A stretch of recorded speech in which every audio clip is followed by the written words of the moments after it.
Connor, thank you. For more on this, let's bring in House Foreign Affairs Committee member and Illinois Congressman Adam Kinzinger. The Washington Post editorial board today saying Putin is getting away with murder in Syria. And David French of the National Review wrote this: at present, a few thousand American troops are in the midst of the world's most vicious war, rubbing up against hostile Russians, Syrians, Turks, Iranians, and Lebanese. Confrontations are inevitable. Proper management of those confrontations is not. Therefore, it's more vital than ever that the Trump administration formulate and articulate a clear strategy for American involvement in Syria. Your thoughts?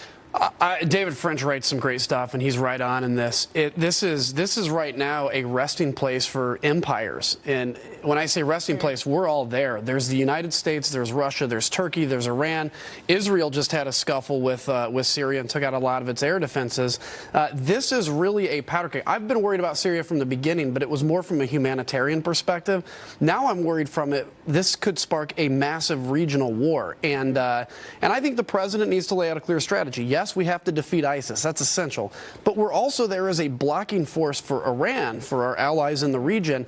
The president needs to articulate that, and I think put whatever combat power is necessary to maintain that ground. Well, what about the report from yesterday that North Korea has been sending, of course, chemical weapons and maybe other things to Syria? I mean, the president had acted once when Assad used chemical weapons. Do you anticipate he would do it again? I sure hope he does. Now, part of the nuance on this is Assad is, in some cases, using chlorine gas, which is not explicitly prohibited because it didn't exist when the treaty was written. But it's the spirit of it, and I think the president needs to enforce it. We can, without getting involved in the civil war, because it's a mess right now, we can destroy Assad's air force and his ability to deliver chemical weapons, because it's important not just for the humanitarian side, but that we say that there is no use of chemical weapons on the battlefield ever in a civilized world. Well, and especially if North Korea is selling them. But I want to talk about, well, Putin is there in that region. And then today, he did this. President Putin basically claimed that Russia has developed a new nuclear-powered cruise missile. He says it has unlimited range and a hypersonic missile, both of which Putin claims can avoid current missile defense systems. He also boasted of a new nuclear-powered underwater drone and an anti-satellite laser weapon.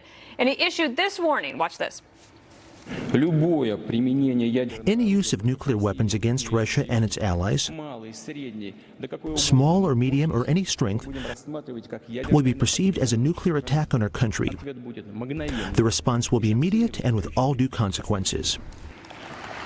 And then he shows this video and then basically shows that he says he has a weapon that could hit Florida without being detected. He's also up for election in Russia. Right, yeah, election. But I think this is something he's trying to show that they're like really got things going on in Russia, when the truth is the country is actually not doing well at all. No, see, little Vladimir, as I think Trump should call him, he is a weak man, he is an insecure man, and he is the president of a country that's declining in population, declining in value, declining in the economy, and has a declining military that, frankly, their folks, their proxies, got their backsides handed to him by American military forces. He knows this. So he's trying to be robust and look like he's pretty tough. Look, they have they're a nuclear power. We got to be careful about that.